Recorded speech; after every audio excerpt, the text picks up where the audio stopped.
Selamat berjumpa di New Garden Hotel Bogor dalam seminar Hypno Teaching for Great Teacher. Perkenalkan, saya Andan.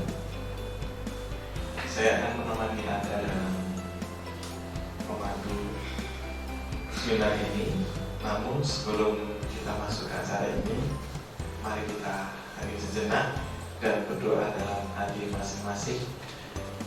Semoga Tuhan yang Maha Kuasa memberikan kelancaran sepanjang acara kita. Marilah kita berdoa menurut agama masing-masing. Berdoa mulai.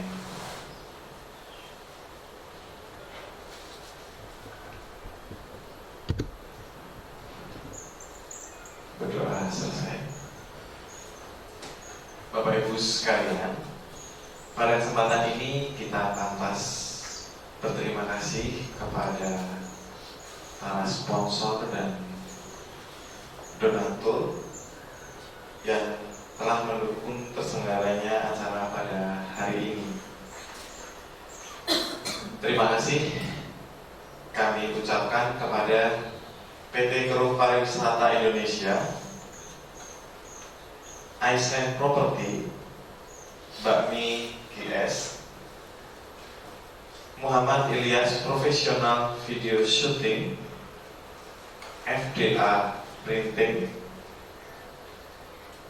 Kopi Tiang Eugene, Salon Cantik, Ibu Sri Indra Sarjana Hukum, Dr. Gigi Funi, dan keluarga Ibu Deborah Budi Silvianingsih.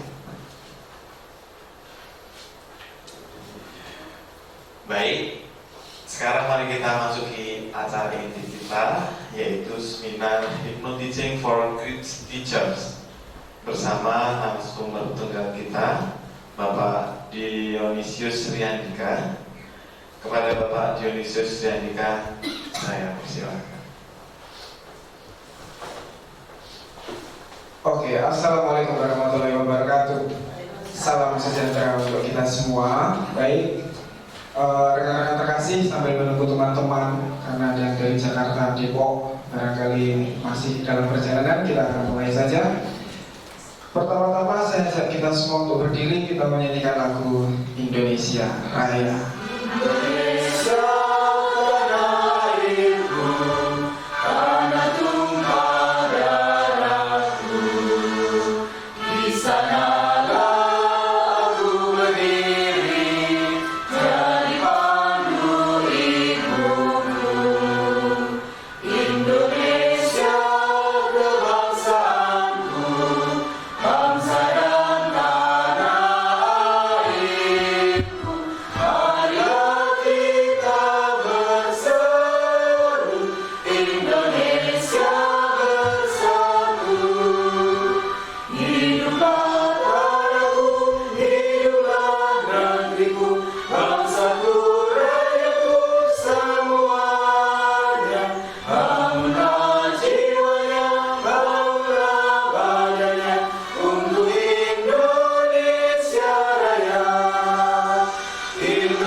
Terima kasih, dipersilakan duduk.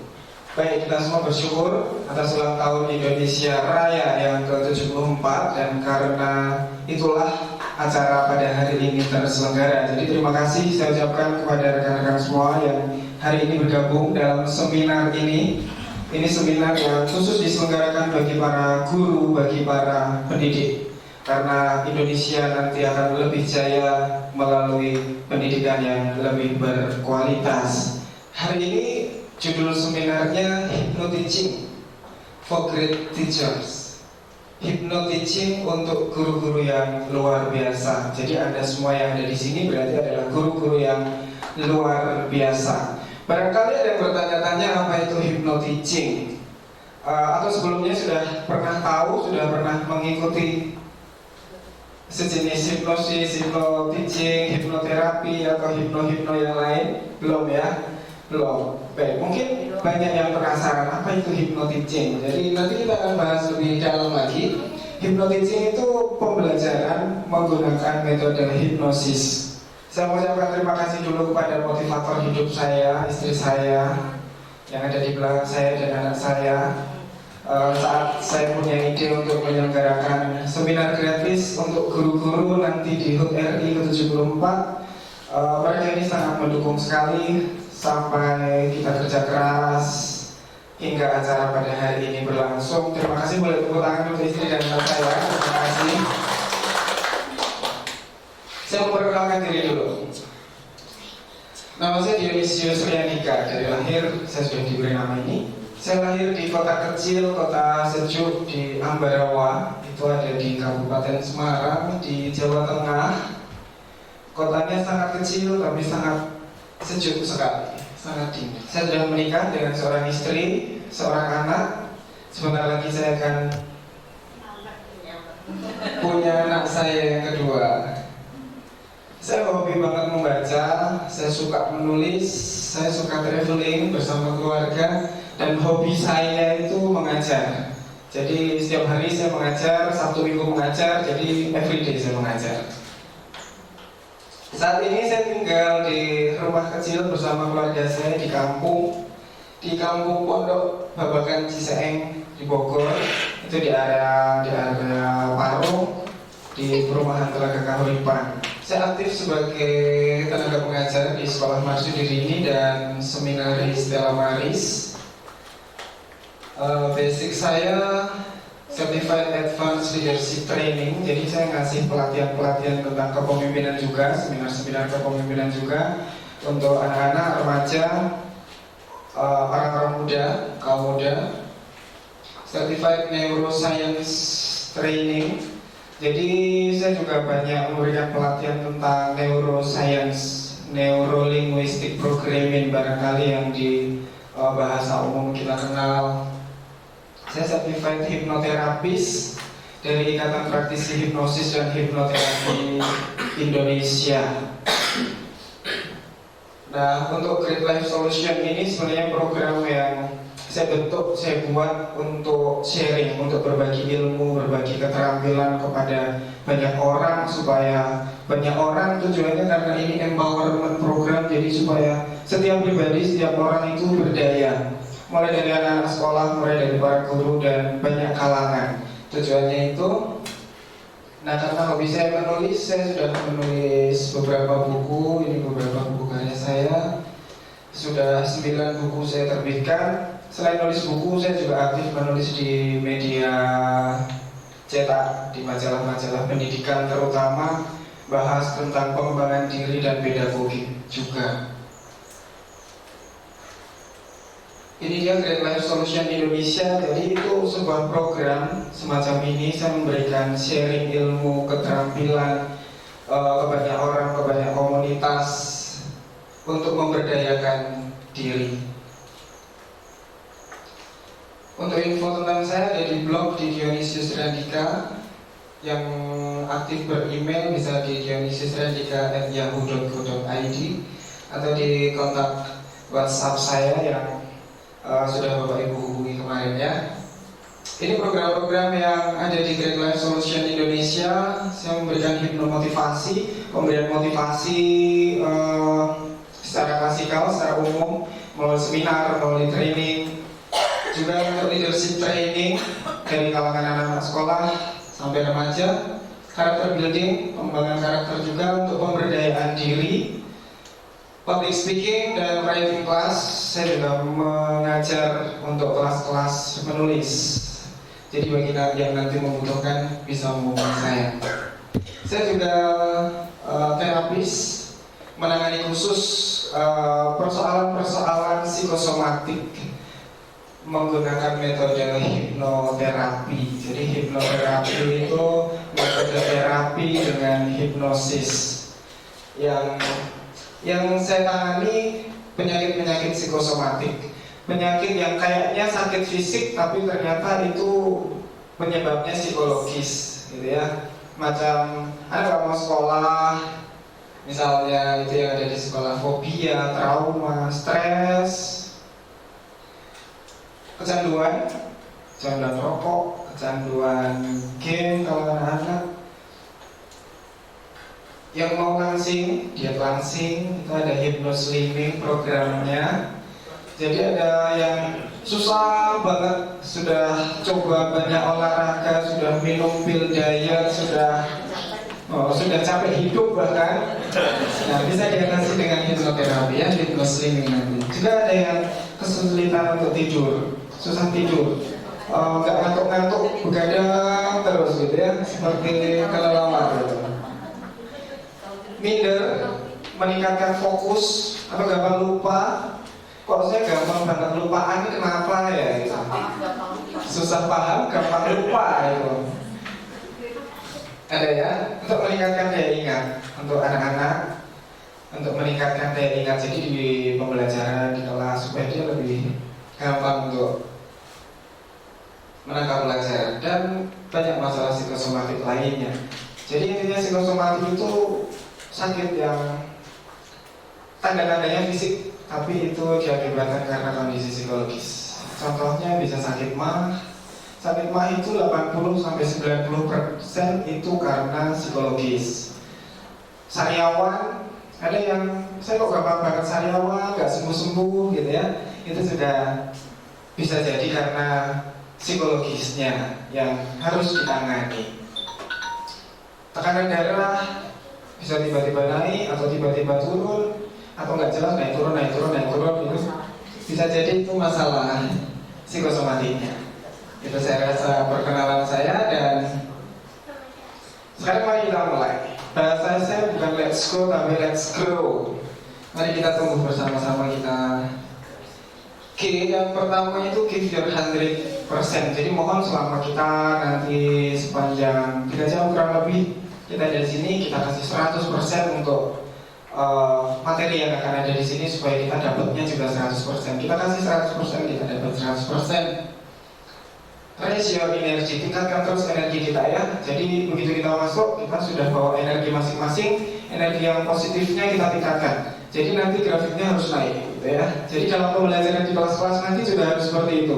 Kita mulai dulu dengan sesuatu yang kalau di kurikulum 2013 itu selalu ada. Misalnya kalau di SD ada ya, menyanyikan lagu nasional gitu untuk mengawali. Nah tadi kita sudah lakukan dengan nyanyi dulu, dengan posisi, dengan gerakan, dengan itu mengeluarkan energi, memunculkan energi positif. Nanti kita tingkatkan sepanjang perjalanan kebersamaan kita. Nah kita buka pikiran masing-masing, kita terima informasi apa yang akan kita dapatkan pada hari ini. Jadi untuk kecurigaan, untuk hal-hal lainnya tolong ditinggalkan dulu. Dan mari kita kerjasama ya. Jadi kita nanti 2 arah. Saya akan kasih kesempatan juga saudara-saudari untuk bertanya atau memberikan tanggapan dan komentar gitu supaya kita enak. Kita santai aja. Oke. Saya mohon selama acara berlangsung handphonenya tidak berbunyi. Boleh aktif silahkan, tapi tidak berbunyi. Dan untuk tidak mengambil gambar, foto atau video selama acara ini berlangsung ya, karena sudah ada yang mendokumentasikannya. Oke, kita akan mulai dengan permainan. Biasanya anak-anak itu suka bermain. Kita sekarang tes guru-gurunya apakah juga suka bermain. Karena ini guru-guru, jadi kita permainannya yang levelnya agak menantang sedikit ya. Kita akan bermain angka. Sebelum permainannya, bagi bapak ibu yang merasa saya jago ngitung mencongak di luar kepala, silahkan pakai kemampuan Anda. Bagi yang harus nulis, silahkan nulis. Bagi yang harus pakai kalkulator, silahkan pakai kalkulator. Kita bebas. Kita bebas. Sudah ya, kita akan mulai bermain dulu. Pikirkan sebuah angka mulai dari 10 sampai 150. Pikir dulu satu angka dari 10 sampai 150. Saya kasih contoh misalnya 142. Kalau sudah dikurangi dengan jumlah angka-angkanya. Contohnya kalau saya pilih 142 dikurangi 1 tambah 4 tambah 2 gitu ya. 142 dikurangi 1 tambah 4 tambah 2. Kalau Anda pilih 150, berarti 150 dikurangi 1 tambah 5 tambah 0. Kalau sudah selesai, bagi hasilnya dengan 3. Bagi hasilnya dengan 3. Yang bisa menconga boleh menconga, yang harus tulis boleh nulis. Yang tidak mau pakai kalkulator silahkan pakai kalkulator Anda. Kalau sudah dibagi 3, kalikan dengan 2. Setelah dikali 2, masing-masing dari Anda akan punya satu angka itu sebagai jawaban terakhir Anda. Sudah dapat. Ini masing-masing harus hitung ini. Sudah hitung semua ya? Oke, sudah dapat? Nah, saya punya tabel. Nanti angka Anda itu ada di tabel dengan gambar apa kalau diperhatikan baik-baik. Anda punya satu angka hasil akhir tadi. Nah, Anda cari angkanya berapa? Nah, ada di gambar apa? Gak kelihatan ya Bu? 60 itu gambarnya kuda Bu.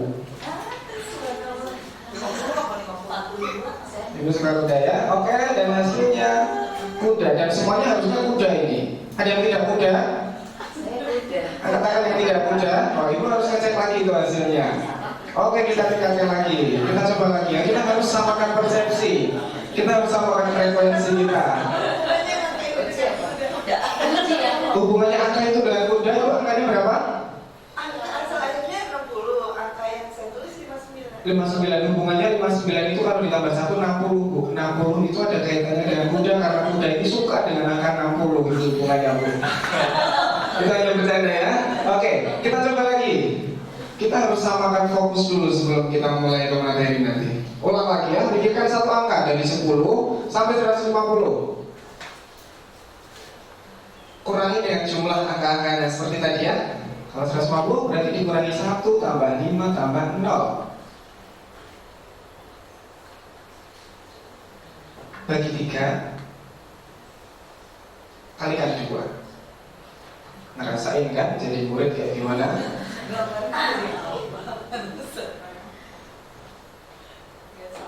Oke, nggak sabar pengen tahu gambarnya di sini nih. Sudah semua ya? Oke, kita harus sampai jawabannya sama semua. Kalau naik kuda semua. Jadi kita jalannya cepat bareng-bareng. Oke, sudah. Silakan cari angkanya dan cari gambarnya. Jangan kasih tahu yang lain. Oke, sudah dapat gambar ya? Sudah dapat gambarnya ya? Ini pasti binatang kesukaan Anda semuanya. Enggak kepiting? Ada yang tidak kepiting? Kepiting ya Bu ya? Ibu suka kepiting ya? Oh, bintangnya kepiting. Kepiting itu berarti Aries ya Bu ya? Oh, bukan apa Bu kalau kepiting? Cancer. Oke, berarti Ibu suka jalan miring ya? Harus lurus kendaranya. Nanti kita akan jalan lurus ya. Cek lagi. Coba lagi. Sekali lagi. Biasanya kalau murid-murid dikasih soalnya 50 gitu ya, dari banyaknya 5, 10, PR-nya 20 di rumah. Gini nih rasanya jadi murid loh. Ini baru matematika, kalau sehari itu ada matematika, IPA, bahasa Indonesia, bahasa Inggris, PR-nya banyak banget itu Bu. Biasanya kalau udah yang ketiga ini angkanya diganti yang kecil-kecil. Biasanya seperti itu, biasanya seperti itu. Padahal nanti ya saya bilang share energi, tingkatkan terus energi. Jangan pertama-tamanya aja pengen besar-besar, habis itu terus turun biar gampang ya. Jadi otaknya lama-lama jadi melambat. Dari sekian banyak binatang ini, pemiliknya susah loh ini bikin tabel ini. Sudah dapat ya? Satu binatang dan binatangnya adalah ini Bu. Kura-kura yang bukan kura-kura ya Bu. Ibu angkanya dari yang pertama kedua lebih kecil atau tambah lebih kecil ya Bu ya. Jadi pertamanya kuda ya lari, keduanya kepiting, kita miring-miring jalannya. Sekarang kita ayam melangkah. Oke, sekarang kita tingkatkan. Biasanya setelah ini angkanya besar-besar. Kalau masih angkanya kecil itu namanya nekat. Kita coba lagi. Anda hitung dulu. Ya, dari 10 sampai 150 dikurangi dengan jumlah angka-angkanya, bagi 3 kali 2. Oke, sudah dapat Bu? Ya, kelihatan ya. Jadi gak campur ya, karena tadi dibesarin ya angkanya ya. Oke, ada yang dikecilin angkanya? 120. Dikecilin? Oh, dan dibesarin lagi. Oke, berarti Ibu sudah bertobat. Oke. Jadi dalam kegiatan pembelajaran kita harus pertama-tama kasih yang namanya energi dulu di awal. Tadi kita contohnya nyanyi, kebetulan ini HUT RI, kita bisa nyanyi. Nyanyi apapun, aja anak-anak nyanyi. Atau nanti kita bisa dengan model-model yang lain. Nanti akan kita bahas di belakang. Setelah itu kita samakan fokus dulu. Jangan mulai apa-apa dulu sebelum fokusnya sama. Kalau ini hasilnya masih beda-beda terus Bu, jangan lanjutin pelajarannya. Kita samakan dulu fokusnya. Bisa dengan metode macam-macam. Ini hanya salah satu contohnya. Oke, sekarang kita akan lanjutkan. Selama beberapa waktu ke depan kita akan ngobrolin beberapa materi ini.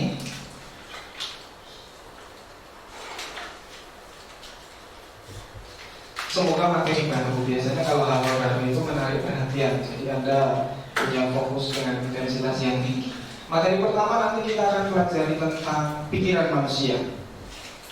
Kita dikasih Tuhan yang Maha Kuasa itu akal pikiran, itu yang membedakan kita dengan makhluk yang lain.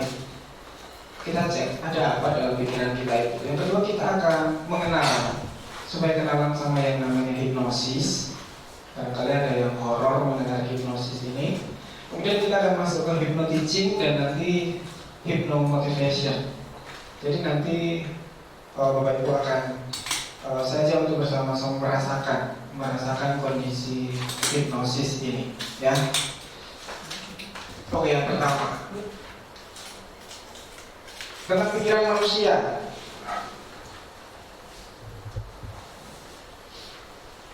Kalau digambarkan, kalau diumpamakan, dianalogikan, diibaratkan, pikiran manusia itu seperti gunung es. Gunung es itu bagian kecilnya aja yang nampak di permukaan, sedangkan sebenarnya tubuh yang besarnya ini, si raksasa esnya ini ada di dalam samudranya. Pikiran kita itu seperti itu. Pikiran yang ada di permukaan ini namanya conscious mind atau pikiran sadar kita. Sekarang ini kita menggunakan pikiran sadar kita. Sementara yang tersembunyi ini, yang sangat besar ini, si pikiran raksasa ini namanya subconscious mind atau pikiran bawah sadar. Nah, persoalannya pikiran sadar kita ini hanya mempengaruhi tubuh kita, kehidupan kita itu sebesar 10%. Sementara pikiran bawah sadar kita ini menguasai, mengatur tubuh kita ini 90%. Dan ini jarang kita pakai. Kita banyak pakai pikiran sadar kita. Kita bekerja, kita belajar, kita menganalisis, kita memutuskan sesuatu pakai ini. Sementara yang lainnya kita jarang olah. Pikiran sadar ini contohnya apa? Ketika kita berkedip, itu diatur pikiran bawah sadar kita. Jadi kita nggak susah-susah mikir, Bu, kapan ya saya kedipnya? Oh, sekarang aja nih saya kedip. Sekarang melek, kedip lagi, melek gitu. Itu pikiran sadar sudah otomatis ngontrol. Itu satu contoh kecil. Belum lagi seluruh tubuh kita ini, fisiologis kita ini. Kalau kita jalan, kaki kanan dulu atau kiri dulu ya, kayaknya kanan dulu, habis itu kiri, kanan dulu. Berarti kalau kita pikirin pakai pikiran sadar, Bu, stres kita hidup ini. Makanya ada yang namanya pikiran bawah sadar. Ini yang tidak Sering kita perhatikan, jarang, bahkan mungkin tidak kita perhatikan sama sekali hal itu. Ada apa sih di pikiran sadar kita? Ada apa di pikiran bawah sadar kita? Pikiran bawah sadar kita itu untuk mengidentifikasi, nih orangnya kayak gini nih, baik atau enggak ya, gitu. Ini seminar ini saya bagus atau enggak ya, gitu ya. Rumah sakit ini bagus atau enggak ya pelayanannya, gitu kita identifikasi. Untuk membandingkan juga, kita pakai pikiran sadar itu membandingkan. Ini minyak goreng kalau di Giant harganya 22.000. Kalau di Indomaret ini 21.999 rupiah. Membandingkan itu pakainya pikiran sadar. Untuk menganalisis juga, mengerjakan soal-soal tadi kita pakai pikiran sadar kita. Dan untuk memutuskan, saya mau ikut seminar nih, saya mau berangkat, saya mau bangun pagi jam segini, memutuskan sesuatu itu pakai pikiran sadar. Hanya itu. Jadi kalau Anda sudah menggunakan 100% pikiran sadar Anda, berarti pikiran Anda baru dipakai 10%-nya. 10%-nya saja. Lalu 90%-nya, maka kita harus perhatikan. Di pikiran bawah sadar itu kita ada apa saja? Kebiasaan-kebiasaan kita itu adanya di pikiran bawah sadar kita. Kok bisa ya kita setiap pagi bangun jam segini? Kok bisa ya saya orangnya rapi rajin? Kalau lihat hal yang kurang pas sedikit gak nyaman, kebiasaan seperti itu. Mau kebiasaan baik, kebiasaan buruk, termasuk refleks, itu di pikiran sadar. Ada refleks, kalau ini ada panas, tarik tangan itu pikiran sadar. Kalau pikiran bawah sadar, kalau pikiran bawah sadarnya ini gak berfungsi, ada panas ya ada pegang-pegang itu sampai melepuh. Itu pikiran bawah sadar yang bekerja. Kebiasaan positif, kebiasaan negatif. Tadi contoh kebiasaan positif. Kebiasaan negatif contohnya apa? Rokok, menunda-nunda, apa itu? Nggak serius. Nah, itu pikiran bawah sadarnya itu yang ngatur mengelola itu semua.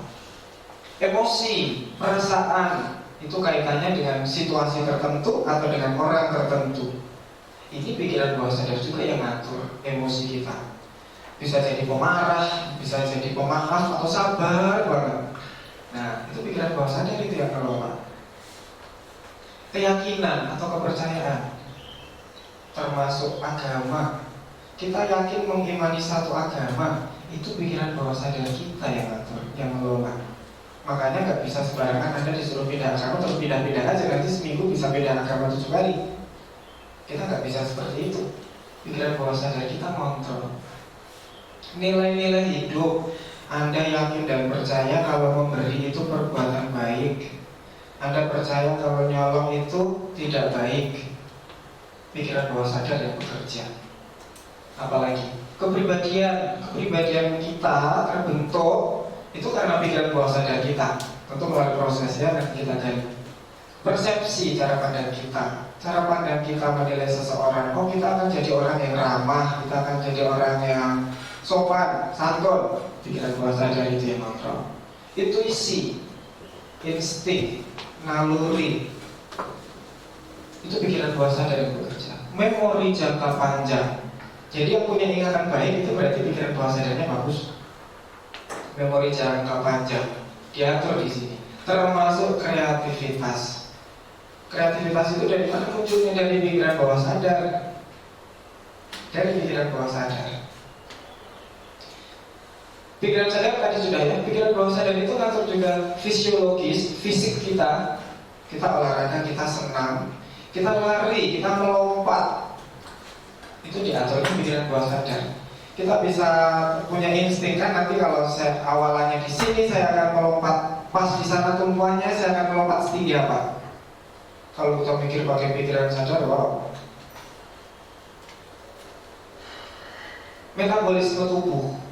Makanya kalau orang obesitas, kegendutan, pikiran bawah sadarnya yang harusnya diperbaiki. Fisiologi tadi sudah ya, psikologi dan spiritual tadi sudah, cinta, iman, tadi ada di pikiran bawah sadar. Nah, kita lihat satu-satu ya. Fungsi pikiran sadar mengidentifikasi informasi yang masuk dan diterima melalui panca indera. pikiran sadar kita itu menerima informasi, menyerap informasi dari 5 panca indera, dari apa yang kita lihat, apa yang kita dengar, apa yang kita sentuh, apa yang kita kecap, itu informasi yang masuk. Itu sebabnya kenapa kalau orang jualan makanan, dia nggak cukup pakai mangkok dikasih makanan, pasti ada bannernya, ada promonya. Kenapa? Orang mau lihat dulu, kalau nggak tertarik.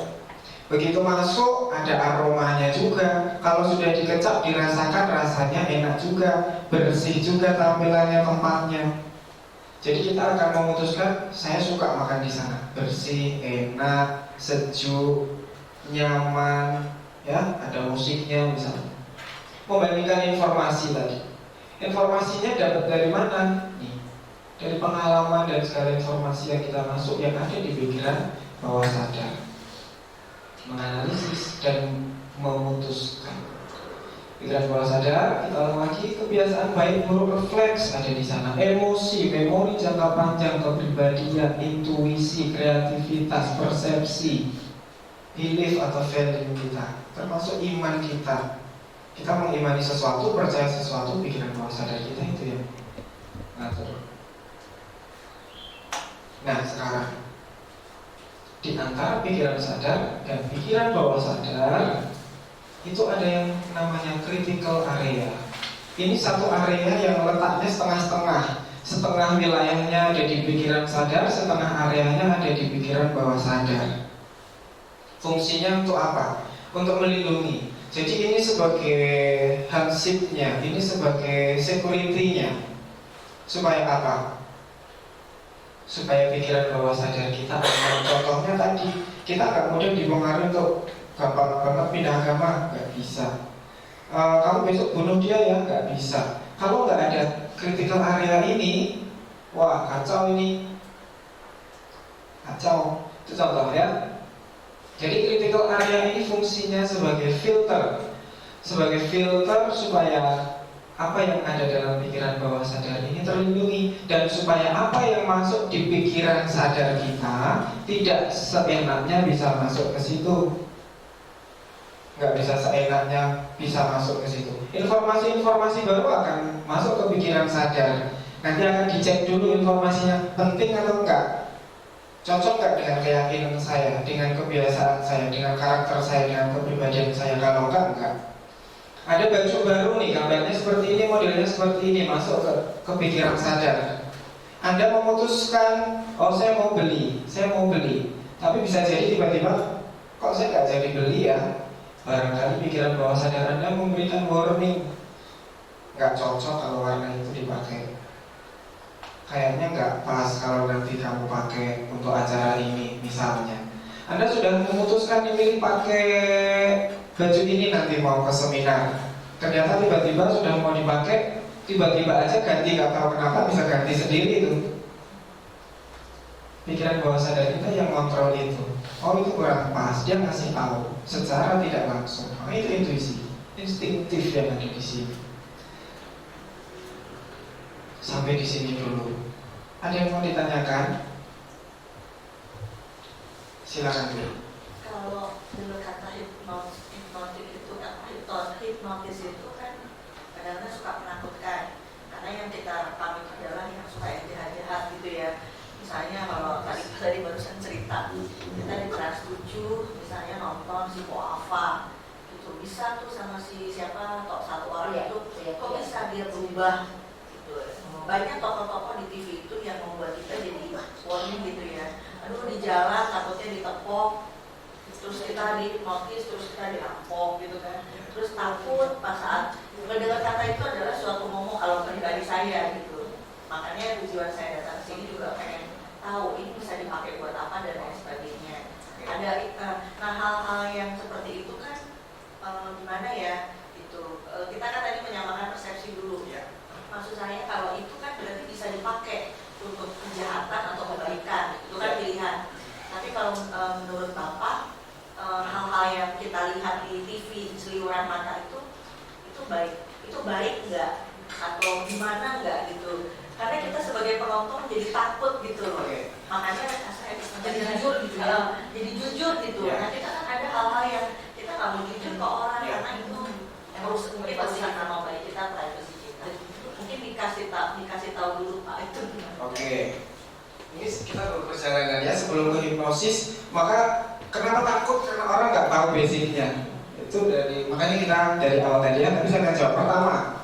Pertama yang mana nih? Bisa untuk yang jahat-jahat nggak ya? Bisa Bu. Ini bisa untuk nulis, tapi bisa untuk nyolok mata orang, ya kan? Iya. Pisau itu bisa untuk ngiris sosis, tapi bisa juga untuk bunuh orang juga ya. Hipnosis juga sama. Itu hanya media, hanya alat. Kita bisa pakai untuk hal yang baik. Salah satunya yang akan kita pelajari hari ini. Tapi bisa juga untuk mempengaruhi orang. Ya, sebenarnya bisa untuk mempengaruhi orang jadi baik, bisa mempengaruhi orang untuk jadi tidak baik. Tergantung tujuannya si penghipnosis itu ya.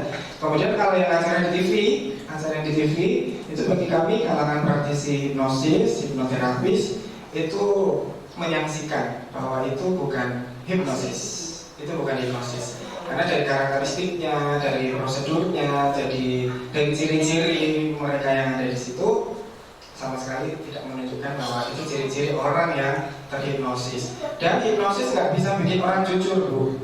Hipnosis nggak bisa bikin orang jujur. Kenapa? Tadi kan beliefnya dari sini Bu ya. Coba saya ulang ya.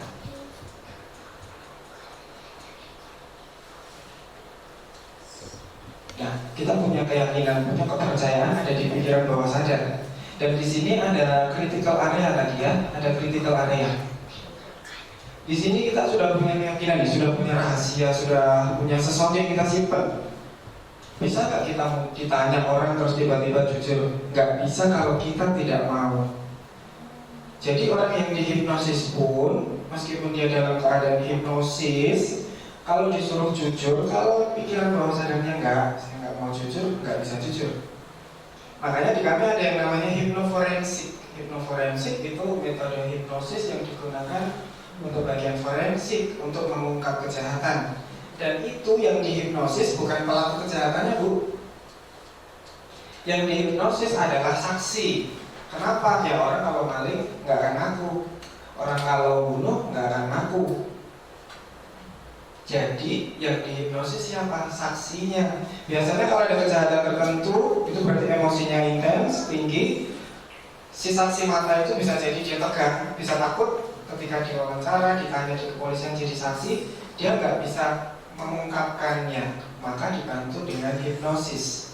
Disitulah nanti dia akan bisa mengingat semua kejadiannya sampai detail, dan keterangan si saksi ini yang bisa kita pakai untuk menentukan tindakan. Gitu.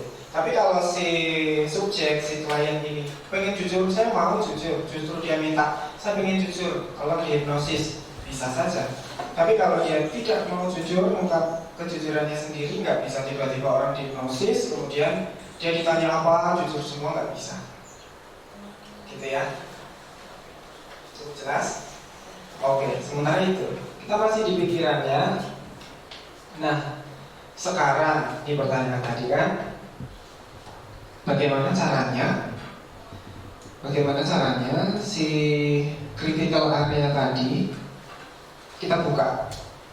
Kalau kita ngomong untuk diri sendiri, saya pengen berhenti merokok sekarang, nggak bisa kalau tiba-tiba saya mau berhenti merokok sekarang kalau nggak diniatkan. Nah itu niat itu adanya di sini.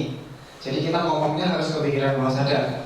Anak nih, nah kamu jadi anak yang jujur dong, kamu jadi anak yang rajin, kamu jadi anak yang sopan gitu.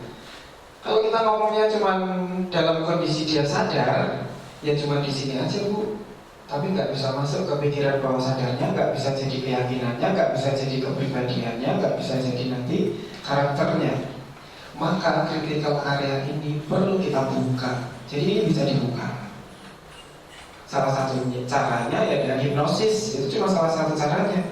Orang itu kita hipnosis, dia perokok, kita hipnosis, buka ininya, kita ubah tadi keyakinannya. Ngerokok itu nggak nyaman, merokok itu sesat, merokok itu buruk, merokok itu macam-macam yang jelek-jelek. Kita ganti, karena tadi awalnya pasti dia punya keyakinan kalau merokok itu bikin relax, merokok itu bisa membuat ide kita keluar, kalau nggak makan, nggak merokok itu ada yang kurang. Nah itu kita ganti, kita kasih tahu di pikiran bawah sadarnya. Nah ini kan perlu dibuka. Untuk anak-anak juga sama. Caranya dengan pengulangan. Jadi hipnosis itu gampang buka, seperti yang kelihatan di TV-TV. Kita kasih tahu terus berulang, ulang. Masuk ke pikiran bawah sadar, nanti akan mempengaruhi keputusan yang kita ambil di pikiran sadar kita. Makanya iklan itu meskipun cuma beberapa detik, dia akan dikeluarkannya berulang. Kenapa kok ketika Anda belanja tiba-tiba pilihnya sampo Pentin? Itu bukan karena Anda memang pengen beli sampo Pentin, karena pikiran bawah sadar Anda sudah punya pengalaman iklan sampo Pentin itu. Anda sudah merekam dulu. Jadi ketika masuk ini ada samponya banyak banget. Kenapa yang diambil Pentin? Salah satu contohnya seperti itu. Dengan repetisi. Untuk anak-anak di kelas banyak mengulang. Kalau guru itu harus mengulang terus ya. Sekarang anaknya malas ya, rajin. Besok ketemu lagi kamu jadi anak yang rajin ya. Besok ketemu lagi kamu jadi anak yang rajin ya. Terus seperti itu. Persoalannya banyak orang tua, termasuk guru barangkali, yang diulang justru yang tidak diharapkan. Yang diulang justru tidak diharapkan. Ini anaknya males nih, kita pengennya anaknya rajin. Kita mau, kamu itu kok males amat sih jadi anak? Kayak gini aja nggak bisa, kayak gini nggak selesai, ini nggak dikerjakan, ini nggak selesai juga. Jadi kalau yang diulang-ulang seperti itu berarti pikiran bawah sadarnya bilang apa? Saya males, ngerjain nggak selesai, yang itu nggak tuntas, gitu. Ya, tinggal kita harus repetisi hal yang positif. Anak kita bangunnya siang, yang kita kasih tahu, bangun rajin. Kalau sudah dia bangunnya siang, kita kasih repetisinya. Kamu itu kok malas amat bangunnya selalu siang? Nah kata selalu masuk ke pikiran bawah sadarnya dia. Berarti dia akan bangunnya selalu siang gitu terus. Itu yang tidak kita paham. Dan itu hipnosis. Salah satu caranya critical area itu terbuka ketika kita melakukan yang namanya repetisi. Jadi repetisinya harus yang positif. Hindari kata-kata negatif. Otak kita tidak bisa menerima kata tidak atau jangan. Jangan atau tidak itu nggak masuk di otak kita, itu nggak ada kamusnya. Kita tes saja. Jangan membayangkan bebek berwarna pink. Jangan membayangkan bebek berwarna pink. Di pikiran ibu apa? Bebek warna pink kan? Otak kita nggak bisa menerima kata jangan dan tidak. Jadi pakai kata-kata positif ke anak. Kalau ibu bilang jangan malas gitu. Kalau repetisinya terus, bayangkan kalau ibu punya anak itu dari 0 sampai usianya SMP misalnya atau SMA sekolah, berapa belas tahun dia akan mendengar kata itu, repetisi kata itu. Jangan lari dia. Ya sekarang jangan lari, pikiran sadar bilang, saya stop. Jangan lari di sini. Kenapa? Ya karena pikiran bawah sadarnya nggak menerima kata jangan. Saat itu dia stop, tapi masuk ke pikiran sadarnya lari. Anaknya juga nggak ngerti. Iya, saya udah berusaha nih bu, saya pengennya nggak lari, tapi saya itu lari sendiri tadi tiba-tiba. Kenapa? Karena repetisinya ini sudah masuk ke pikiran bawah sadar. Gitu bu. Sama. Berarti pada saat kayak kita kan kalau di sekolah kecil atau TK gitu kan, itu kan kata-kata jangan itu paling sering, karena kan supaya anak-anak itu tidak melakukan ternyata kan salah. Kita coba pakai cara yang ini kan. Nah, ada yang bilang itu pas saat KBM, berarti di siang hari itu mau masuk tuh, terus pokoknya begini rajin gitu. Ada yang bilang pokoknya kalau dia mau baik pada saat dia tidur pules, atau pada saat dia lagi mau tidur pules, atau enggak pas saat dia digoyang-goyang dia nggak bangun-bangun kan. Itu kan kita harus kasih tahu ke guru dan ke orang tua. Nah, momen pasnya itu supaya pas saat dia masuk critical area itu pas masuknya itu kita kan nggak tahu pak anak itu dongnya itu kapan atau kitanya dongnya kapan gitu. Nanti kita akan sampai ke sana. Tapi yang jelas untuk anak-anak dari usia 3 sampai 5 tahun dia belum kebentuk critical area-nya. Anak TK nggak perlu kita hipnosis bu, nggak perlu kita tidurkan, kita kasih tahu, langsung kasih tahu. Makanya kesulitannya kalau anak kecil itu, balita itu banyak masukkan repetisinya hal-hal negatif. Nanti saat kritikal areanya terbentuk, nutup, ya kepribadiannya jadi seperti itu. Makanya memang kalau untuk orang tua, guru, TK, playgroup, SD harus sangat berhati-hati dengan ucapannya. Kenapa? Belum ada critical area terbentuk. Terbentuk belum sempurna. Nanti di usia 7-12 itu baru proses pembentukan. Jadi kalau bilang ke anak-anak apa, dia tancap langsung ke pikiran bawah sadarnya. Nah ini baik, maka dia akan ingat terus ini baik. Yang diajarin guru ini yang paling benar. Nanti dia nggak akan menerima siapapun yang lainnya. Untuk anak-anak kecil nanti kita sampai. Kemudian momen-momen kapan kita bisa ngasih tahu itu, nanti kita akan sampai ke sana ya.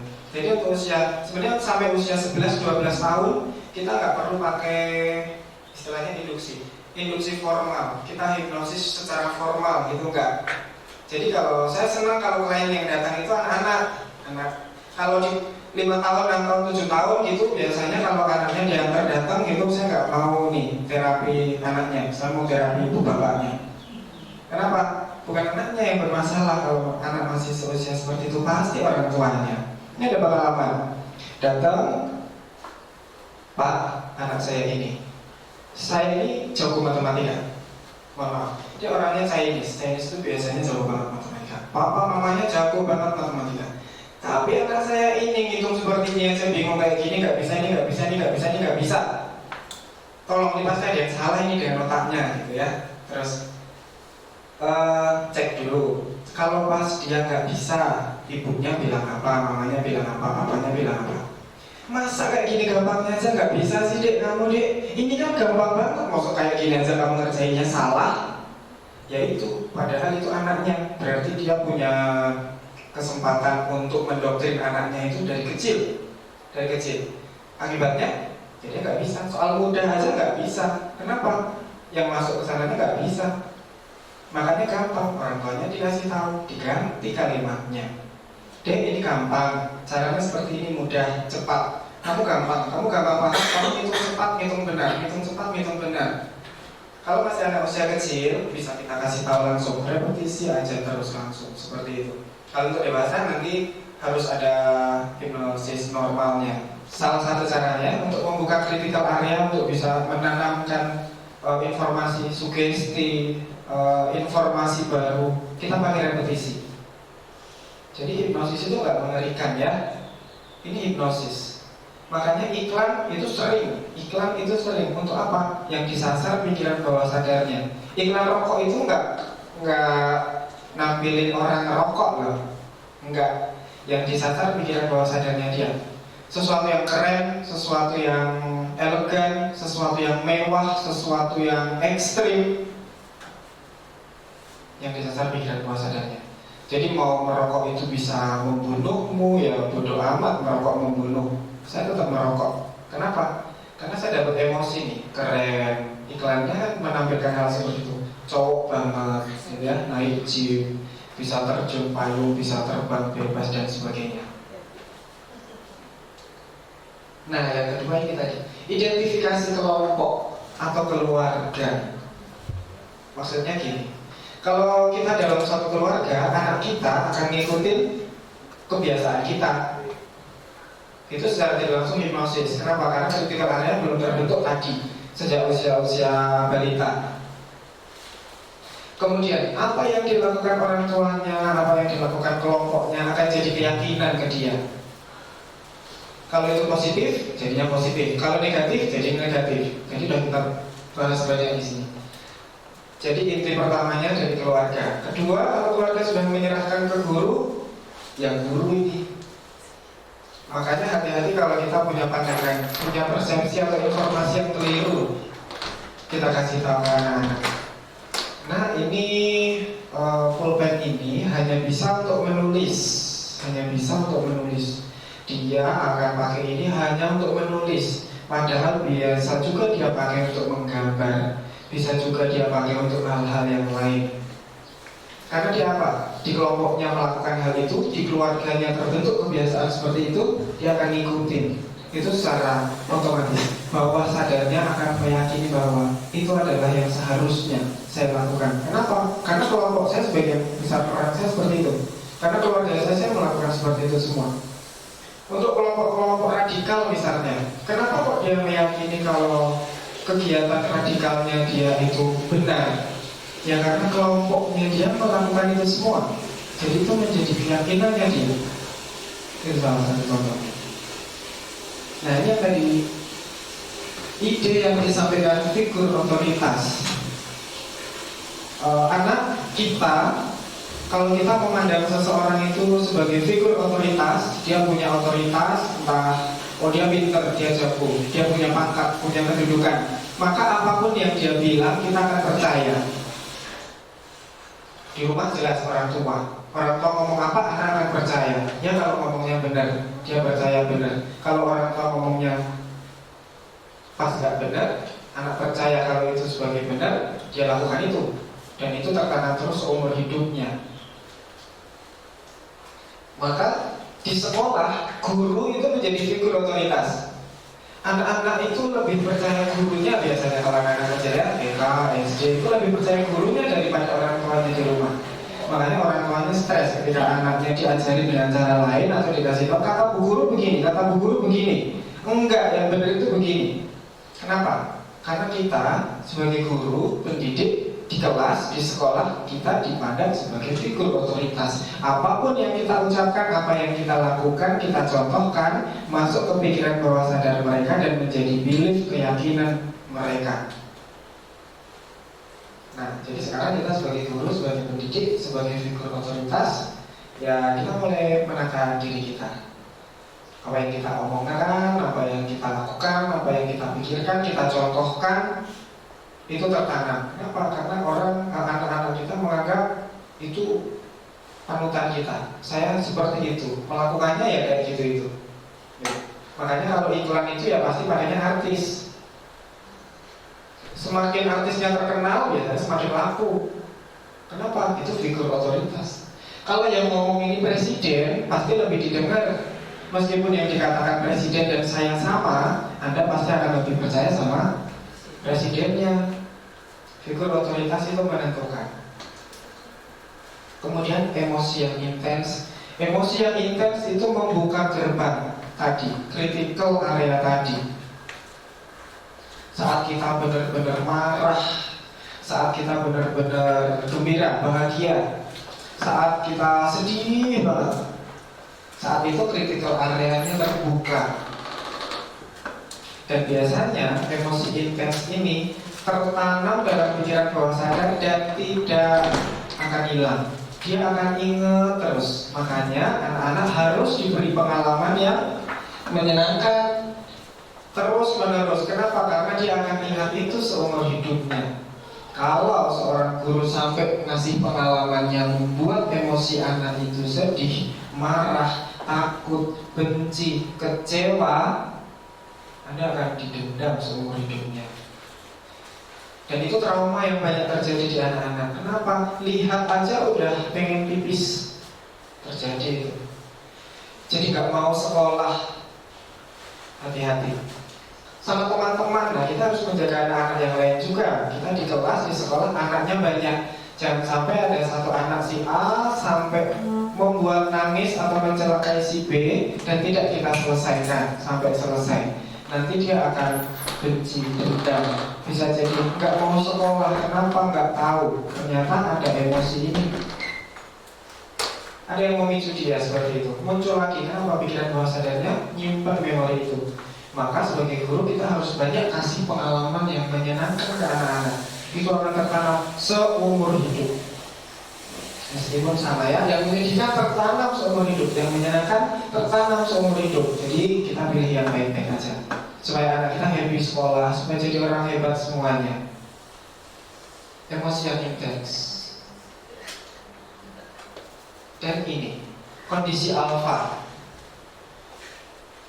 Critical area bisa dibuka saat otak kita, pikiran kita berada pada kondisi alfa. Kondisi alfa itu yang disebut kondisi hipnosis. Sebelum kita masuk ke hipnosis, kondisi alfa itu yang tadi Ibu tanyakan, kapan ya tepatnya saya bisa pas nih kalau ngasih sugesti, kalau ngasih nasihat supaya diterima, supaya nancep. Itu kondisi alfa. Ada pertanyaan dulu? Kondisi alfa nanti ada kaitannya dengan materi kedua kita, hipnosis. Kita akan bahas sekarang. Nah, sebelum lebih lanjut ke hipnosis, banyak orang memahaminya sebagai hipnotis. Ada yang mengatakan hipnosis.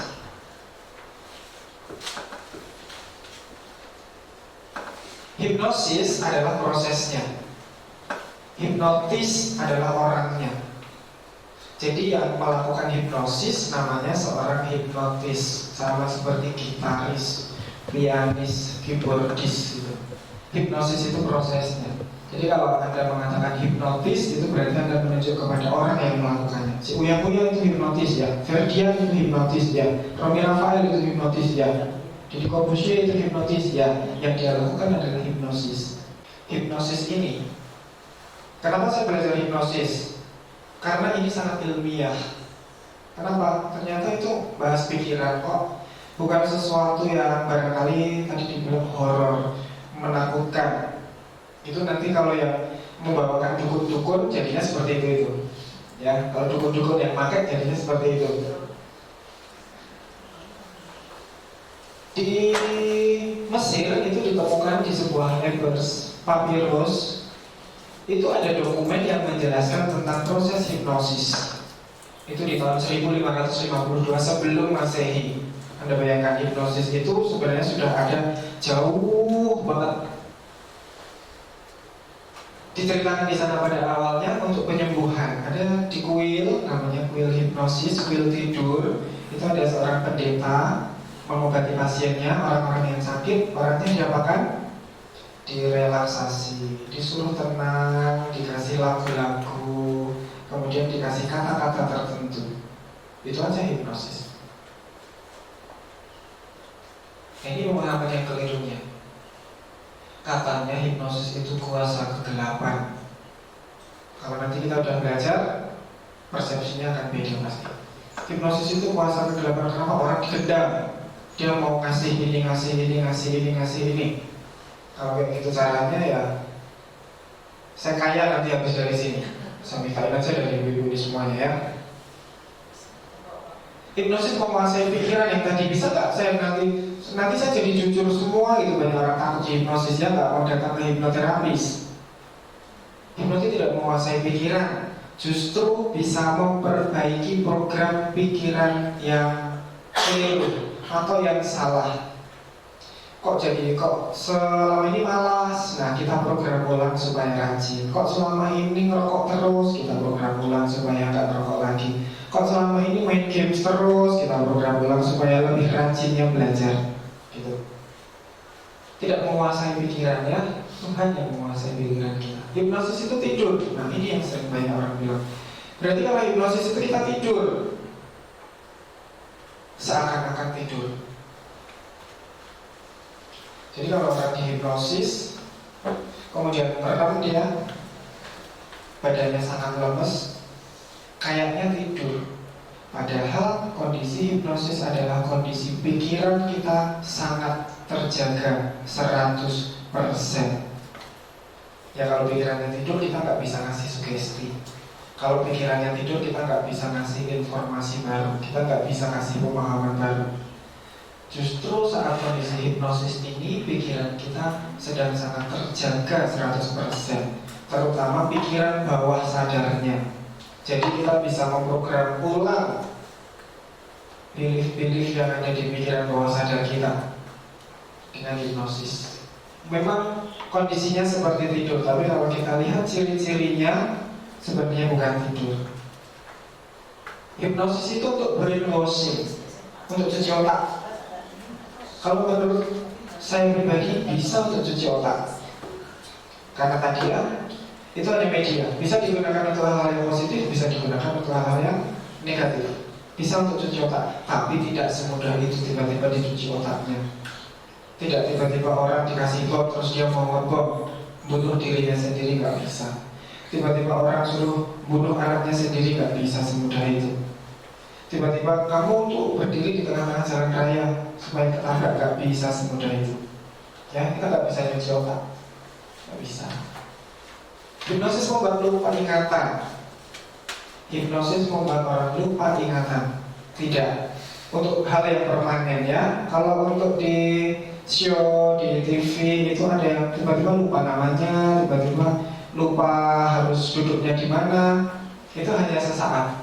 Justru hipnosis ini untuk meningkatkan ingatan, untuk meningkatkan ingatan. Dan ini yang penting, ingatan, memori kita dari usia 0 dalam kandungan sepanjang umur kita itu tidak pernah hilang. Tidak ada satu pengalaman pun, tidak ada satu memori pun yang kita miliki itu hilang. Tidak ada. Artinya, pengalaman apapun dari kita 0 masih di perut mama kita dulu sampai kapanpun tidak pernah hilang. Jadi kalau orang lupa ingatan, itu yang terjadi adalah pikiran bawah sadarnya dia menyimpan ingatan itu. Dia menyimpannya. Semuanya tersimpan. Karena tadi fungsinya pikiran bawah sadar itu untuk menyimpan memori jangka panjang. Kesimpan. Jadi pengalaman apapun akan bisa diingat terus. Masalahnya secara sadar kita nggak bisa. Kalau mau mengingat lagi ya harus dihipnosis. Dia akan ingat dulu waktu masih TK kenapa, temennya siapa, pas itu kejadiannya di mana, hari apa, gurunya siapa, kamu duduk di mana nak, kok duduk di sini, sampingmu siapa, dia pakai baju apa, waktu itu kamu pakai baju apa, kamu buka buku apa, itu pelajaran apa, di papan tulis ada tulisan apa, semuanya bisa diingat. Itu buktinya kalau ingatan gak pernah hilang. Saat anak dalam kondisi hipnosis, kita dalam kondisi hipnosis, ingatan apapun bisa digali lagi. Tapi secara sadar kita gak bisa, perlu proses. Kecuali kita relaksasi, kita saat tenang barangkali ingat. Makanya kalau kita lupa naruh sesuatu, lupa tadi mau ngapain, kita duduk dulu, tenang dulu, relax dulu, biasanya nanti tiba-tiba ingat. Ya, dalam kondisi relaksasi nanti kita akan lakukan, itu pikiran bawah sadar kita bisa memunculkan kembali apa yang kita pengen ingat. Dan kenapa kita bisa melupakan sesuatu? Pertama, barangkali menurut pikiran bawah sadar kita, hal itu kalau kita ingat membuat kita memunculkan emosi negatif. Misalnya, kalau kita ingat itu, kita bisa jadi marah, kita bisa jadi emosi, kita bisa jadi gak terkendali. Nah, itu sebabnya kita akan melupakan hal seperti itu. Kenapa? Pikiran bawah sadar kita kontrol. Ini gak akan saya kasih kan? Kenapa? Karena nanti kalau ini saya kasih ingatannya, nanti efeknya seperti itu, gak baik. Jadi pikiran bawah sadar itu melindungi kita. Ada pertanyaan dulu sampai di sini. Itu hipnosis. Jadi hipnosis itu sebenarnya apa? Kondisi normal sehari-hari. Saat Anda sedang duduk santai, rileks, mendengarkan lagu, Anda sedang masuk dalam kondisi hipnosis. Saat anak-anak itu sedang fokus nonton TV, terus dipanggil-panggil nggak dengar, itu kondisi hipnosis. Saat Anda di mall, kemudian ada tulisan 70 plus 20, terus Anda datang ke sana, nah itu Anda sedang terhipnosis. Saat Anda nonton film, kemudian Anda ikut nangis, padahal tahu kalau itu film, ya itu Anda sedang terhipnosis. Anda baca buku, baca novel, cerita, bisa ketawa sendiri, itu hipnosis. Saat sedang jatuh cinta, bisa ketawa-ketawa sendiri, itu hipnosis. Dimintain apa aja kan dikasih kalau pas jatuh cinta itu. Dia nggak akan mikir. Itu dalam keadaan hipnosis, ya. Oke. Nah, info juga, sekilas info. Menurut psikologi, kalau untuk anak usia PAUD, TK, itu rentang konsentrasi mereka cuma 5 menit. Cuma 5 menit. Jadi setelah 5 menit, seorang guru TK harus kasih jeda. Kenapa? Nggak bisa lebih dari itu, nggak bisa dipaksa. Jadi kalau kasih materi, kasih 5 menit. Selebihnya, main. Nanti mau kasih materi lagi, setelah main, kasih 5 menit. Anak SD itu berapa menit? Kelas 1, 2, 3. Itu cuma 15 sampai 20 menit.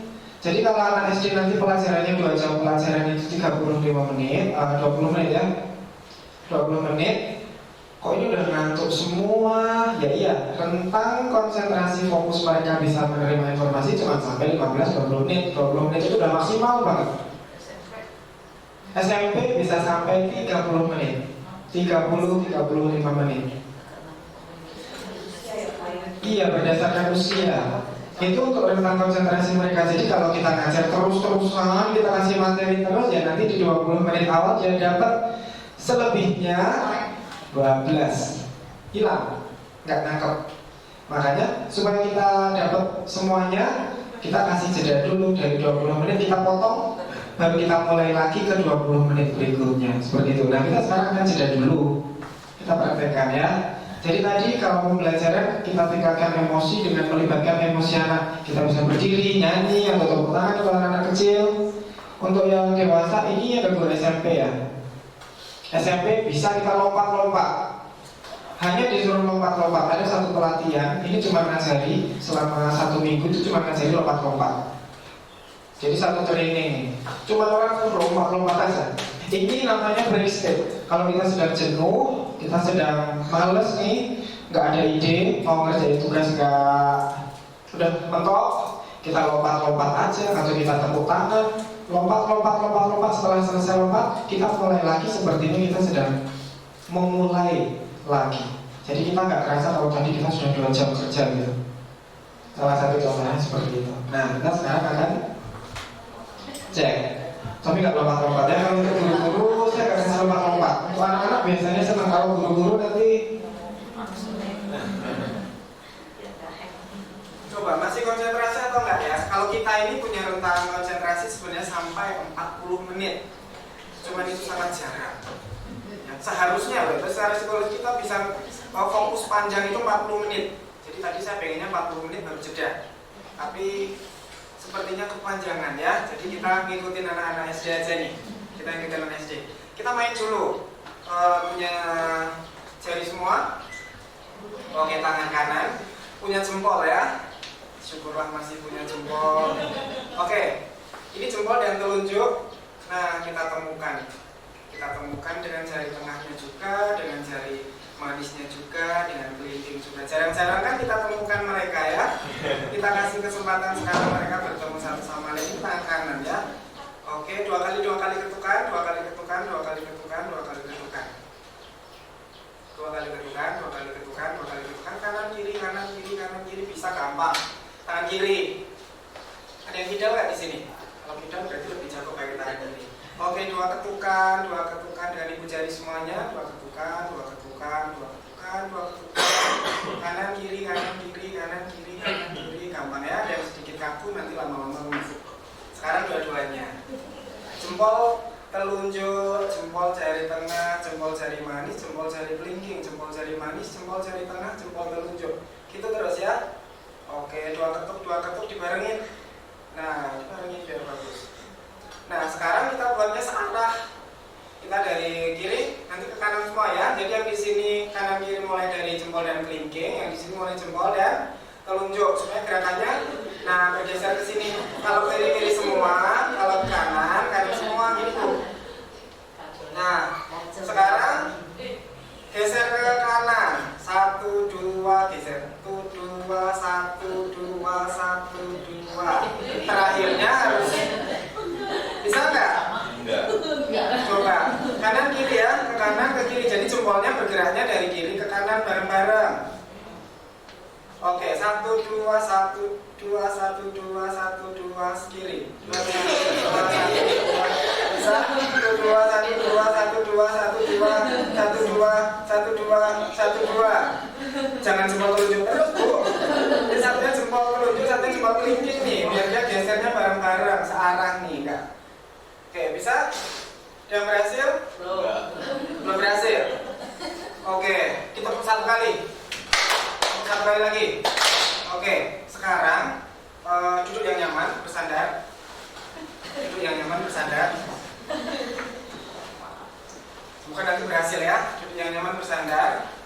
Saya nggak akan ngapa-ngapain. Kita cuma tes fokus, tes konsentrasi. Jadi telapak tangannya nanti tutup ke paha nih.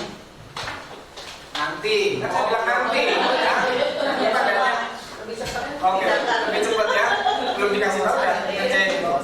Dukun itu Bu namanya. Oke, punya garis di sini, punya garis di sini ya. Oke, biasanya kalau manusia punya alia nggak punya. Ada garisnya. Nah, kita temukan garisnya di sini Bu. Kita temukan garisnya. Nah,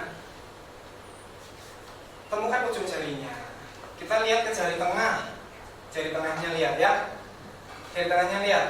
Sama panjang jari tengahnya ya. Kalau yang satu panjang satu pendek, wah harus dipotong sedikit. Tapi ada yang salah satunya lebih panjang, dan itu normal. Lihat tangan kiri, jari tengah tangan kiri, jari tengah tangan kiri. Sudah dilihat? Lihat ya, tingginya apakah sama dengan jari tengah tangan kanan atau lebih panjang atau lebih pendek. Gak usah dikasih tahu saya. Sudah? Oke, kita taruh di paha masing-masing. Kita taruh di paha masing-masing seperti ini ya. Oke, pejamkan mata sebentar. Tarik nafas dalam-dalam, duduknya santai, rileks saja.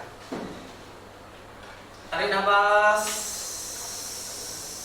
Hembuskan dari mulut pelan-pelan. Tarik nafas. Hembuskan pelan-pelan. Tarik nafas. Hembuskan pelan-pelan. Oke, sekarang dalam keadaan mata tertutup, saya ingin Anda semuanya fokus ke jari tengah tangan kiri. Dalam pikiran Anda ya, fokus ke jari tengah tangan kiri Anda. Fokus ke jari tengah tangan kiri Anda. Fokus ke jari tengah tangan kiri Anda. Tetap pejamkan mata, ikuti apa yang saya katakan. Niatkan dalam hati sekarang, dalam pikiran Anda semuanya. Niatkan dalam hati, niatkan dalam pikiran Anda semuanya. Perintahkan. Caranya nanti Anda berteriak dalam hati, dalam pikiran Anda, teriak, perintahkan jari tengah tangan kiri Anda untuk menjadi tambah panjang. Bilang aja panjang, panjang, panjang, panjang. Sekeras-kerasnya, panjang, panjang, panjang. Dalam hati, dalam pikiran, teriak aja. Fokus terus ke jari tengah tangan kirinya dan teriakkan dalam hati, dalam pikiran Anda. Niatkan, yakin, panjang, panjang, panjang. Lebih keras lagi, bagus sekali. Lebih keras lagi, lebih keras lagi, lebih keras lagi. Panjang, panjang, panjang, panjang. Dan sekarang Anda bisa merasakan itu jari tengah tangan kirinya di pahanya mulai bergerak memanjang, mulai bergerak memanjang, mulai bergerak memanjang, mulai memanjang, mulai memanjang. Boleh dibuka matanya. Sekarang tes lagi yuk. Masih ada garisnya ya. Tes lagi, coba kita lihat jari tengah tangan kirinya. Ada yang lebih panjang. Siapa yang jari tengah tangan kirinya memanjang? Angkat tangan boleh? Tambah panjang? Tambah panjang? Dicek dulu ya. Tambah panjang? Yang tambah panjang boleh angkat tangan? Oke, tambah panjang ya Bu ya. Oke, pikiran kita itu sangat kuat, punya power. Kalau kita pakai fokus, kita akan bisa membuat apapun yang sepertinya aneh, sepertinya mustahil. Bisa kan? Tadi rata, sekarang panjang Ibu. Alhamdulillah Ibu ya. Oh enggak mau panjang Bu? Oke. Masalahnya ini bisa dipanjangin, nggak bisa dikembalikan. Ayo lu. Oke, cara membalikannya begini. Membalikannya begini. Kita tepuk aja satu kali, udah kembali lagi Bu. Coba dicek lagi. Udah kembali lagi itu. Sudah sama panjang ya? Sudah sama panjang? Oke. Baik. Ada yang belum berhasil? Kembali normal lagi. Semua berhasil? Semua berhasil? Oke. Takut ya kalau panjang ya Bu ya? Oke. Kalau panjangin rambut gitu caranya Bu. Mau melangsingkan badan gitu juga caranya ya. Kita fokus konsentrasi relax. Oke, kita cek lagi ya. Bilang aja langsing, didengar terus ya. bilang gitu terus nggak langsing juga Bu kalau makannya masih banyak. Ya, langsing tapi nggak makan langsing. Timbangannya kalau berubah. Oke. Nah sekarang kita tes lagi nih telunjuk sama ibu jari ini seperti ini posisinya ya. Yang kiri seperti ini. Seperti ini, fokus di sini ya, fokus di sini. Itu telunjuk dan ibu jari tangan kiri. Bisa pejamkan mata 1, 2, 3 pejamkan mata. Bayangkan dan rasakan, niatkan dalam hati. Di antara jari telunjuk dan ibu jari itu diberi lem. Lemnya lem super, lem yang sangat kuat. Jadi sekarang pelan-pelan lemnya mengering, keras nempel. Nah sekarang ibu jari dan jari telunjuk ibu semuanya nempel keras, nyatu. Bayangkan dan rasakan sekarang ibu jari dan jari telunjuknya diikat pakai kawat. Diikat juga pakai kawat, nih, diikat kuat banget, dililit kuat banget, kenceng banget. Jadi gimana pun caranya, nanti ibu jari dan jari telunjuk itu nempel, nggak bisa dibuka. Nempel, semakin pengen dibuka, justru semakin nempelnya kuat, tambah kuat. Semakin kuat, semakin nempel, semakin lemnya kering, semakin kuat, ikatannya semakin kuat. Boleh buka katanya? Boleh dicoba dibuka, semakin dicoba semakin nempel, semakin dibuka semakin nempel. Yang lepas biarkan lepas. Ada yang nempel? Kalau bisa dibuka aja. Ada yang nempel? Ada yang nempel? Kalau yang nempel diamin aja kalau nempel. Nempel Bu? Nempel banget atau sedikit aja? Nempel ya Bu ya? Nempel ya Bu? Oke, sekarang saya ikat Bu. Saya punya tali, ini namanya tali super Bu. Saya ikat di sini, ikat lagi Bu. Nah sekarang karena saya pegang ini sudah jadi seperti besi baja Bu. Udah kaku, nempel, nggak akan bisa terbuka. Gimana kalau ibu buka, ibu niatin buka sekuat apapun, judulnya tambah kuat. Ibu pengen buka, semakin semakin nempel, semakin kuat. Bu coba dibuka Bu, bisa Bu? Nggak bisa. Ibu semakin pengen buka ini, pengen melepas, justru semakin nempel Bu. Ayo Pak. Bisa? Nggak bisa ya Bu ya? Oke, tangan kanannya di sini Bu, Oke, mau dibuka Bu? Tapi syaratnya kalau ini mau kebuka, tangan kanannya nempel di meja, gimana caranya nggak tahu. Pokoknya ini nanti bisa kebuka ya. Mau ini dibuka syaratnya, tapi nanti tangan kanannya nempel di meja, nggak bisa lepas ini. Jadi nempelnya pindah ke sini. Mau bisa dibuka? Bisa dibuka ya Bu? Mau bisa dibuka? Tapi kalau ini bisa kebuka, tangannya kanan nempel di meja ya. Oke, kita buka ya. Oke, dibuka Bu, sekarang bisa kebuka. Nah, sekarang tangannya nempel Bu. Oke, tepuk tangan untuk ibu ini. Yang masih kayak gitu aja terus. Oke, saya mau jelaskan sesuatu.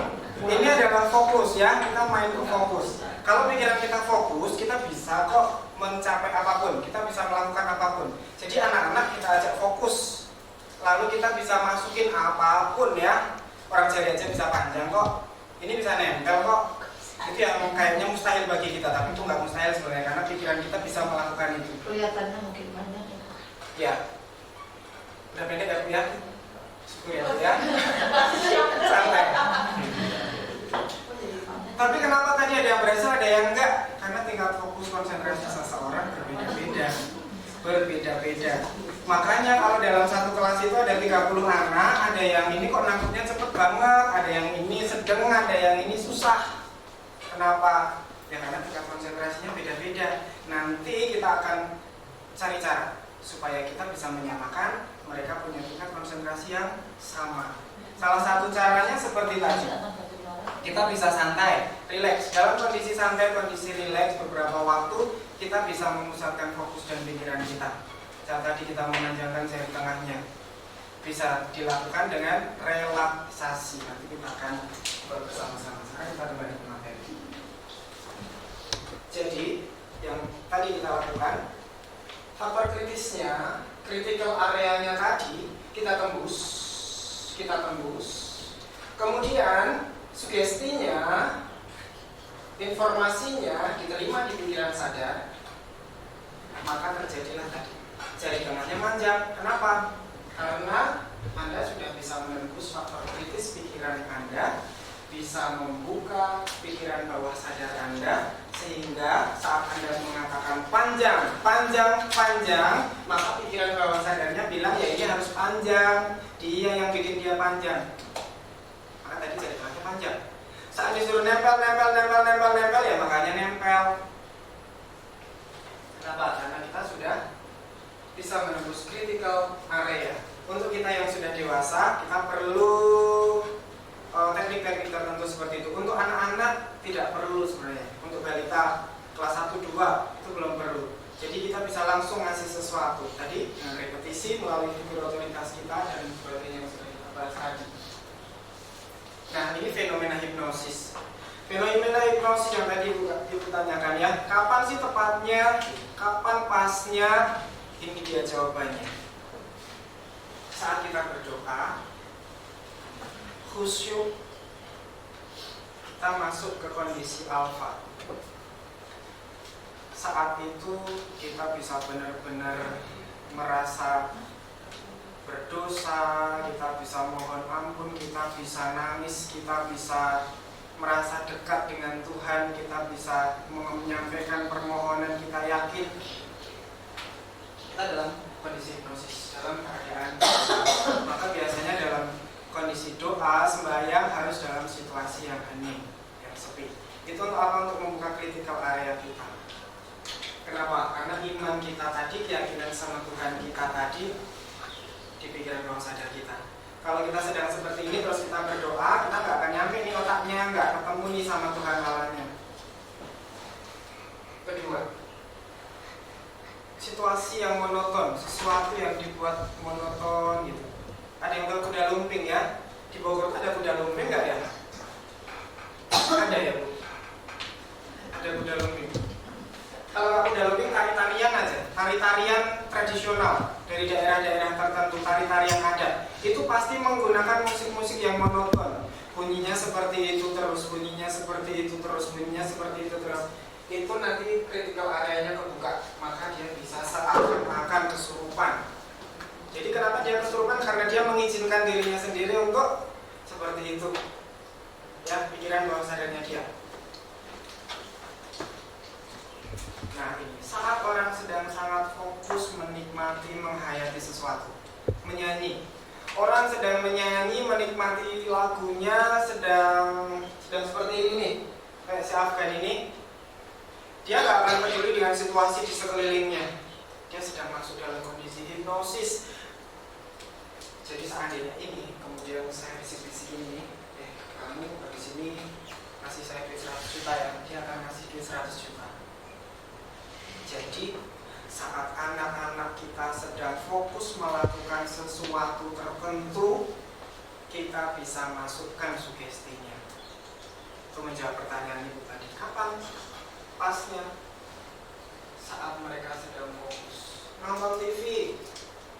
Ini kebanyakan orang tua suka stres. Kalau anaknya nonton TV terus dipanggil nggak nyautin, dipanggil nggak dengar. Pernah mengalami? Disuruh ini nggak berangkat ya, karena dia seakan-akan tidak mendengar. Saat itu justru sebenarnya critical areanya terbuka. Kalau nanti orang tuanya bilang malah kamu nih dipanggil nggak dengar-dengar, udah dari tadi berkali-kali dipanggil nggak dengar-dengar, akhirnya seumur hidupnya kalau dipanggil nggak dengar-dengar itu kalau kayak gitu. Justru saat anak-anak kecil, terutama anak-anak kita yang ada di rumah yang masih punya anak kecil, saat dia sedang asik nonton TV, kita tes, kita panggil, dia nyautin nggak? Kalau dia panggil masih nyautin, berarti dia belum masuk ke kondisi alfanya. Kalau kita panggil dia sudah nggak nyautin, kayaknya udah nggak dengar, nah saatnya itu kita kasih sugesti. Kamu rajin belajar ya, sekolah pintar ya, kamu sayang mama ya, sayang papa ya, kamu pagi-pagi ya, mandi pakai air dingin ya, dan seterusnya. Makannya dihabiskan ya, itu pas saat ini. Jadi kebanyakan orang tua justru stres kalau anaknya nonton TV dipanggil nggak dengar-dengar. Padahal justru saat itulah kondisi hipnosis terjadi. Jadi saat dia sedang asik, cara ngeceknya gampang, dipanggil udah nggak nyautin, udah kasih aja sugesti sebanyak-banyaknya apa yang ibu mau. Dek, mainan cukup ya, nggak minta-minta mainan lagi. Iya. Berarti kondisinya kan dia diem. Tapi kadang-kadang kan ada misalnya di kelas itu lagi ramai ngobrol gitu, sampai dipanggil sama gurunya nggak ngoreng nggak. Ya, itu termasuk nanti kita sampai ya, nanti kita sampai. Nih ya, tadi yang ini fokus dulu. Jadi ada orang tua yang bilang, Pak, anak saya itu nggak bisa fokus, nggak bisa konsentrasi. Masa coba Bu kasih gadgetnya, suruh dia buka gamenya, dia akan diam tuh, coba dipanggil, nggak akan nyautin. Itu bisa fokus, itu bisa konsentrasi, Jadi nggak ada yang nggak bisa konsentrasi sebenarnya. Itu bisa konsentrasi. Nah saat inilah kita tanamkan itu. Belajarnya diam, duduk tenang. Belajar duduk tenang, kalau belajar duduk tenang, kalau belajar duduk tenang, kalau belajar duduk tenang, kalau belajar duduk tenang. Kasih aja seperti itu terus. Pada saat dia sedang seperti ini, ya. Nah, sini termasuk ini. Makanya banyak pencopetan, banyak kejahatan terjadi di sini. Kenapa? Kondisi apa? Pikiran bawah sadarnya aktif, critical area-nya terbuka. Kenapa? Hobi banget kalau lihat tulisan-tulisan seperti ini. Pikiran kita itu seneng banget gitu. Pikiran kita akan seneng banget, asik banget nanti ya. Meskipun tadi nggak pengen beli juga pilih-pilih, siapa tahu ada yang bagus bisa dibeli. Nah saat itu kondisi seperti itu kejahatan bisa terjadi. Kenapa? Kita lengah. Pikiran bawah sadar kita sudah. Kalau anak-anak kita sedang cari mainan, dia asik cari tempat mainannya, dia sedang milih-milih, sedang memilih seperti itu, kasih aja.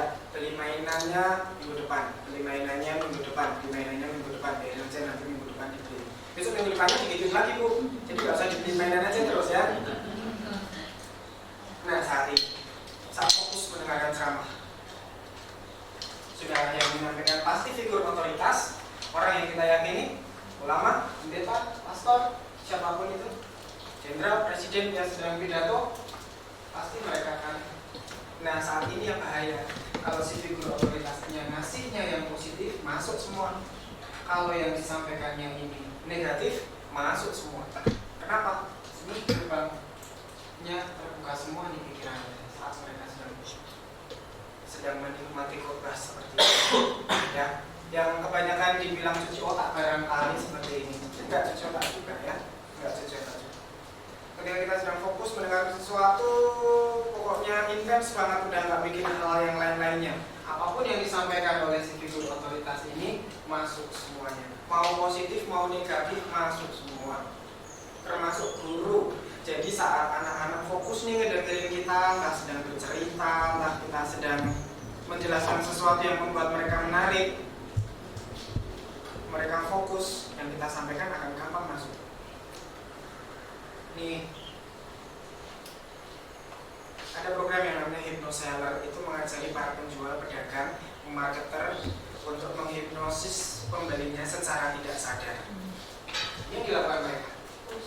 Misalnya begini nih, kalau di kasir, sampai di kasir gitu ya, mereka akan ngecek lagi. Ini susunya ya, ini kaos kakinya ya, ini ya, ini ya. Oh, ini expirednya tanggal ini ya. Ini susunya untuk usia 1 sampai 3 tahun ya. Ibu uangnya boleh disumbangkan ya untuk donasi ya. Anda kan jawab ya. Apa? Pulsanya sekalian. Ya, pulsanya sekalian ya. Kalau Anda sempat pikir, oh enggak, udah beli kemarin. Mereka pakai itu ya. Itu namanya yes set. Kita nge-set orang supaya yes ke kita. Ke anak-anak bisa kita pakai seperti itu, mulai dari hal-hal yang menyenangkan. Misalnya, hari ini kalian bermain dulu ya. Nanti habis bermain kalian boleh jajan dulu. Ya. Ketika mereka ya. Oke, sekarang semuanya duduk mendengarkan ibu ya. Yes mereka.